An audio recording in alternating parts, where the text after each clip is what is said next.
Halo, ketemu lagi. Saya tadi habis mindahin ini ya, dispenser. Kemarin ada di dapur, kemudian saya pindahkan ke sini. Ini adalah dispenser reverse osmosis, di mana dari air pump masuk ke sini, kemudian siap minum. Di dalam sini ada banyak filter. Nanti di belakang video saya akan coba bongkar ini ya, kita lihat di dalamnya. Oke, nanti saya akan mencoba mengetes dari 3 sumber, bukan 3 sumber ya, artinya 3 kondisi. Jadi saya sumber kebetulan hanya dari pump saja, mungkin dari air isi ulang nanti kita tes juga. Tapi kondisinya adalah dari pump, saya sudah tampung di toren di belakang, kemudian toren masuk ke filter baru masuk ke dispenser. Nanti kita coba tes hasilnya seperti apa, juga dibandingkan dengan RO yang dibeli di tempat penjualan isi ulang. Ya, kita langsung mulai saja ya. Oke, untuk mengetahui kualitas air dari dispenser tersebut, di sini saya ada TDS meter. Kebetulan adik saya bekerja di penjernihan air, jadi dia ada TDS meter dan saya coba. Nah, TDS merupakan suatu patokan jumlah zat yang terlarut dalam air. Kadar TDS yang diperbolehkan adalah maksimal 500 mg per liter. Itu standar Permenkes dan SNI. Tidak ada manfaat kesehatan dari air yang mempunyai kadar TDS 0. Oke, apa itu TDS? TDS adalah singkatan dari Total Dissolved Solid, yang dalam bahasa Indonesia disebut jumlah zat padat terlarut. TDS merupakan indikator dari jumlah partikel atau zat tersebut, baik berupa senyawa organik maupun non-organik. Pengertian terlarut mengarah kepada partikel padat di dalam air yang memiliki ukuran di bawah 1 nanometer. Satuan yang digunakan biasanya adalah ppm, part per million, atau yang sama dengan miligram per liter untuk pengukuran konsentrasi kimiawi yang menunjukkan berapa banyak gram dari suatu zat yang ada dalam 1 liter dari cairan. Zat atau partikel padat terlarut yang ditemukan dalam air berupa natrium, garam, kalsium, magnesium, kalium, karbonat, nitrat, klorid, sulfat, dan lain sebagainya. Oke, saya tidak akan baca banyak ya. Ini bisa dibaca sendiri, tapi saya akan mencoba menurut WHO, kandungan mineral dalam air tidak akan berpengaruh terhadap kesehatan selama air masih dikategorikan tawar. Meski begitu, WHO menetapkan standar kandungan padatan terlarut dalam air minum yang terbagi menjadi beberapa kriteria level. Oke, ini kandungannya. Kandungan TDS ya, miligram per liter atau ppm. Kurang dari 300 adalah bagus sekali. 300 sampai 600 adalah baik. 600 sampai 900 bisa diminum. 900 sampai 1200 adalah buruk. 900 sampai 1200 adalah berbahaya. Oke, apakah air dengan kadar 0 TDS itu baik? Oke, ini silahkan dibaca sendiri, saya tidak akan menerangkan ke sana. Kemudian yang kedua, dia ada cairan pH tester. Saya dikasih pH tester dan di sini ada skalanya. Dari mulai merah yang paling buruk sampai warna ungu yang paling bagus. Sekarang pH atau basa pada air yang dinilai dengan skala 0 sampai 14. Air yang netral alias tidak basa maupun asam memiliki kandungan pH sebesar 7. Air asam memiliki pH kurang dari 7 dan air basa lebih dari 7. Setiap angka ini menggambarkan perubahan derajat asam atau basa sebesar 10 kali lipat. Jadi air dengan pH 5-10 kali lipat lebih asam dari air dengan pH 6. Oke, itu untuk pH ya. Kadar dalam air sangat dipengaruhi oleh kandungan kimia di dalamnya. Oleh karenanya, pH sering digunakan sebagai indikator apakah air tersebut mengalami perubahan kimiawi atau tidak. Air dengan pH yang terlalu tinggi atau terlalu rendah masing-masing memiliki efek samping. Air yang sangat asam dapat menimbulkan korosi atau bahkan menghancurkan logam. Sedangkan air yang terlalu basah biasanya terasa pahit dan dapat menimbulkan endapan yang melapisi pipa dan alat perkakas. Oke, kadar pH air minum umumnya adalah 6 sampai dengan 7. Namun ada juga air minum dengan tingkat pH yang lebih tinggi, yaitu 8 sampai 9. Air minum seperti ini disebut juga sebagai air alkali. Beberapa orang percaya bahwa air alkali dapat menetralkan asam dalam tubuh. Nah, air alkali hingga saat ini masih jadi topik perbincangan yang kontroversial karena ada ya dijual di toko air isi ulang alkalin. Harganya menyamai dengan air aqua kononnya. Tapi saya tidak mengetes ke sana ya. Saya hanya mengetes apa yang ada di rumah saya saja.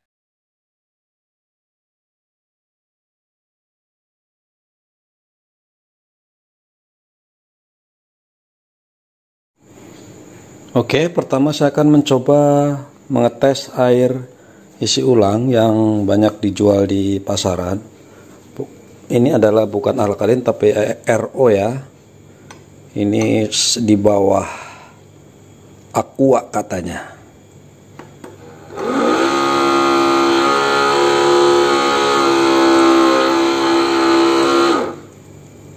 Oke, kita akan coba tes TDS-nya, berapa kandungan standar yang biasa kita minum. Saya nggak akan ngetes banyak, yang ngetes hasil di rumah saja.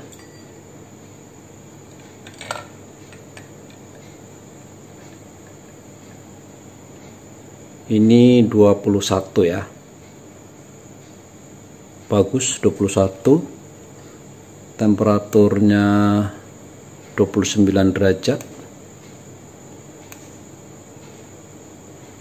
21 ppm.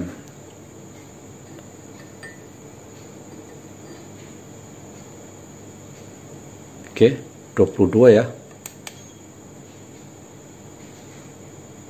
Oke, ini adalah air isi ulang yang dijual di pasaran, 22 ppm.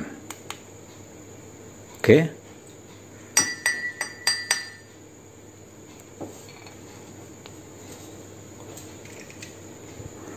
Untuk pH-nya 10 ml di sini ya. Kelihatan enggak? Saya akan tuang 10 ml. Oke. Saya akan coba pH tes.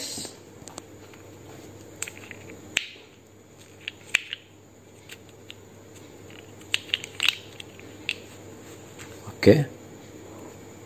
Just one drop.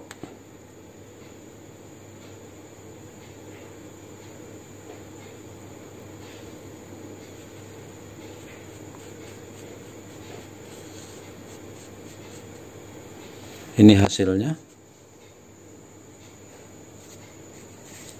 Kita bandingkan warnanya. Berapa nilai pH-nya?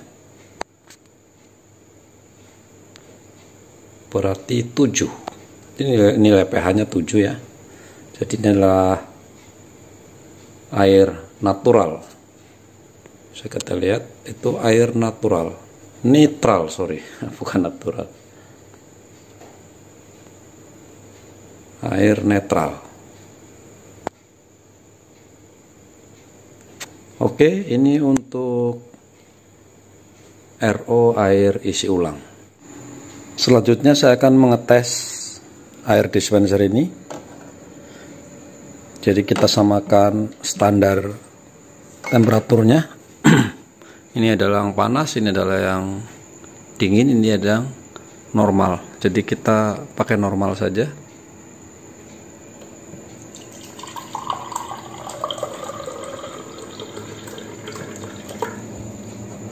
Oke. Kita tes TDS dulu.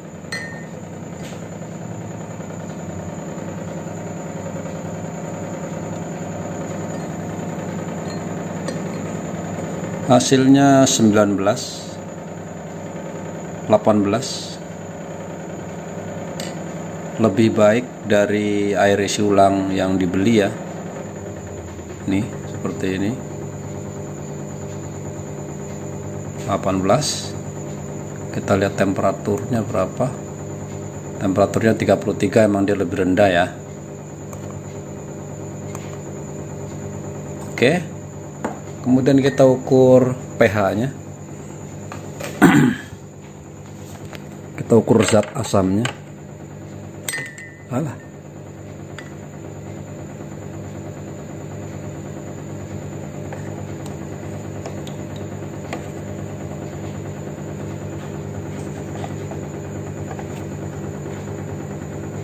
Oke, kita 1 drop.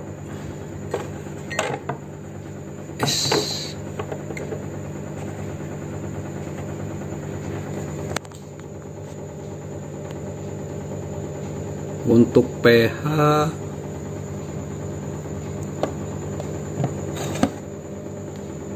pH sama ya. Jadi warna kehijauan, mengarah ke hijau, belum sampai ke biru. Kita coba 2 barangkali, apakah sama.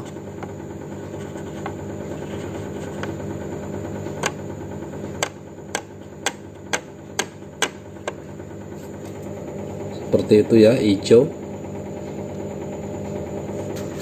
Jadi nilai dari pH atau keasaman airnya adalah 7, berarti posisinya netral, hampir sama dengan air isi ulang.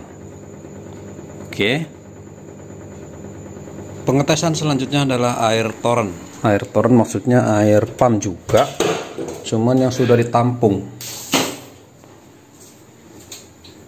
Dia sudah ditampung dulu, dia sudah mengendap. Kita coba ukur ya, apakah layak atau tidak dari pam. Salah. Oke. Air pam.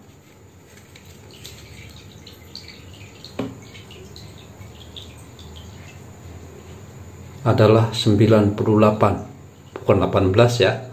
98 artinya tinggi. Walau yang sebenarnya 300 pun bagus, tetapi ini air pumpnya sudah tergolong bagus ya dari tingkat kandungan zat organiknya, organik dan non organik. Intinya ini adalah kandungan senyawa di air ini. Kondisinya masih bagus, gak ada masalah. Kemudian zat asamnya, kita coba lihat 1 drop. Oke.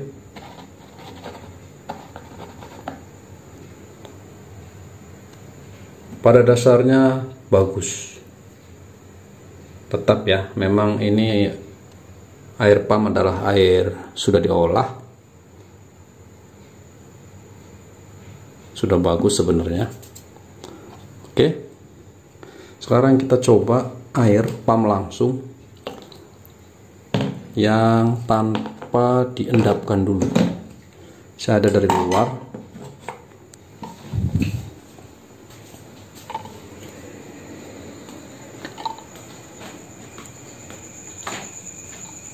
Nah, ini adalah air pam yang tidak diendapkan dulu, langsung dari meteran, di sono meterannya, tanpa diendapkan.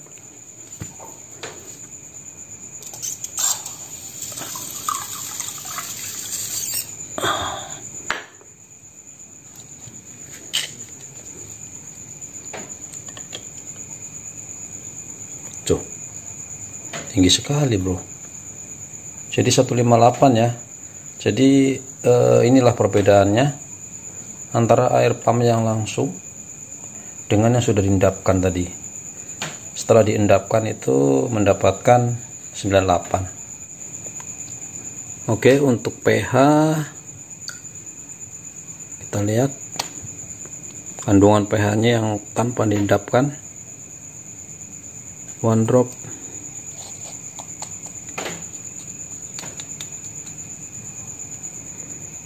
Sama saja ya, tidak begitu berpengaruh untuk pH diendapkan atau tidak, hampir sama, hanya lebih dan kurang saja. Oke, jadi guys, dari hasil yang tadi kita dapatkan bahwa air pump itu jauh lebih tinggi dari yang dari toron, padahal sama-sama satu aliran ya. Makanya lebih baik pakai toron diendapkan, itu hasilnya beda 100 ppm guys, jauh sekali ya. Jadi sebaiknya pakai toron saja untuk mendapatkan kualitas air yang lebih baik lagi. Oke, itu tadi hasil pengetesannya, pengetesan kualitas air ya. Kesimpulannya, air ini dari dispenser tadi jauh lebih baik dari air isi ulang RO yang biasa saya beli seharga 4.000 itu ya. Dia RO juga, ini juga punya saya RO bukan alkalin, dan airnya sudah siap minum langsung dari toren.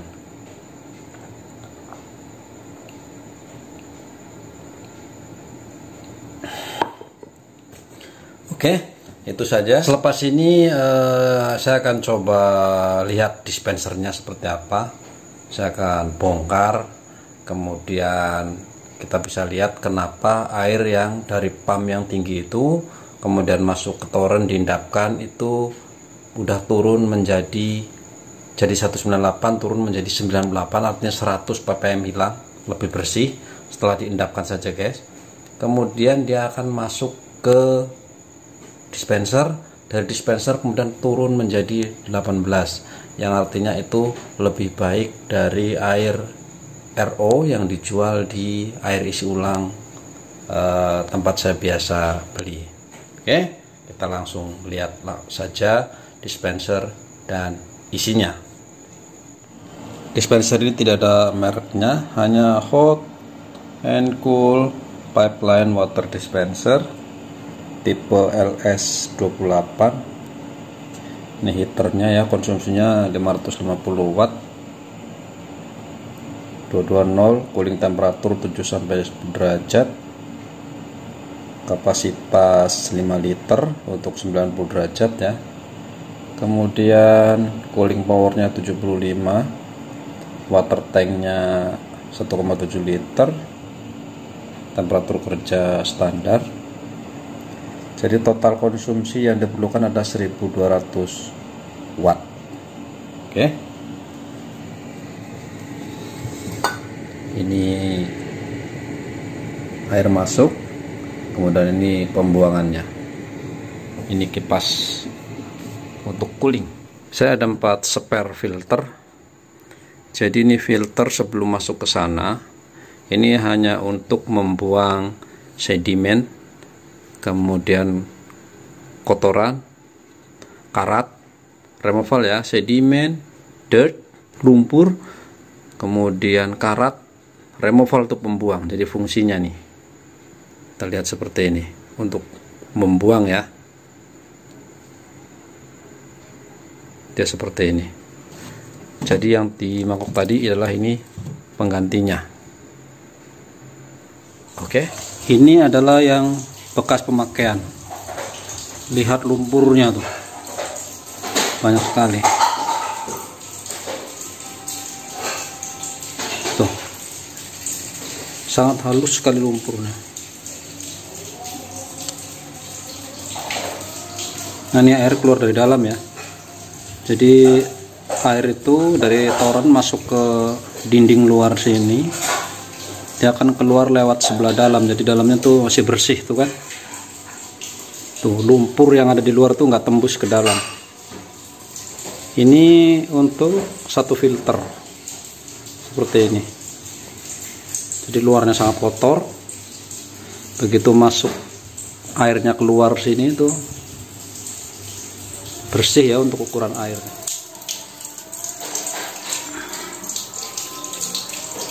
Ini baru diganti filter, masih baru. Setes nih airnya seperti ini, masih lancar dari keran ya, dari keran toren rumah masuk ke sini. Dia masuk filter dulu. Ini sangat bersih tadi nyucinya nih. Apa deh, buka dulu. Oke, saya udah sambungkan tuh dari keran masuk ke sana, keluar ke sini. Nah, ini jalur inputnya, masuk air, ini pembuangan.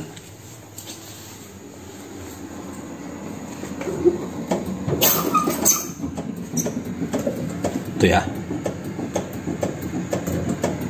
masuk. Nah, ini buangannya. Ya, ini dia dalamannya seperti ini. Semuanya ada filter. Ini adalah air masuk dari toren air. Dia masuk ke sini. Difilter ya. Difilter satu kali dengan filter 5 mikron. Kemudian ke sini, ke bawahnya sini. Sini filter 2 kali. Ini adalah karbon aktif pelet. Kemudian dia ke sana satu lagi,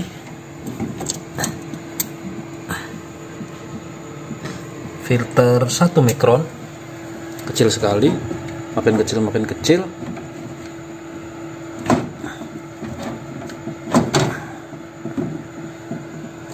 Dari sini kemudian dipompa ke filter reverse osmosis. Contohnya seperti ini. Ini adalah filter reverse osmosis membran filter 11. Ya, ini sudah expire. Sebenarnya dia harus diganti tiap ada ininya, biasanya maksimum period itu 12 bulan. Oke, untuk rumahan dia harus diganti. Ini bekasnya ya, seperti ini. Kemudian dia akan masuk ke, setelah dari sini udah jadi RO, ke rasa dan odor removal seperti ini. Kemudian baru masuk ke UV. Ini ada UV, ini balasnya ultraviolet. Jadi ini untuk membunuh bakteri. Dari sini baru masuk ke dalam tangki. Di sana ada air dingin, ada air panas dan sebagainya, ada di dalam sini. Tidak ada apa-apa ya selain tangki saja. Untuk sistem hanya sistem ini aja. Tidak ada lain. Sebenarnya air masuk di filter 3 kali di sini, mulai dari 5 mikron. Kemudian ada tadi karbon aktif. Kemudian 1 mikron baru masuk ke reverse osmosis, kemudian ke penghilang rasa atau penambah rasa, baru ke ultraviolet. Sebenarnya sebelum masuk ke sana ada filter yang tadi di video pertama tadi ya.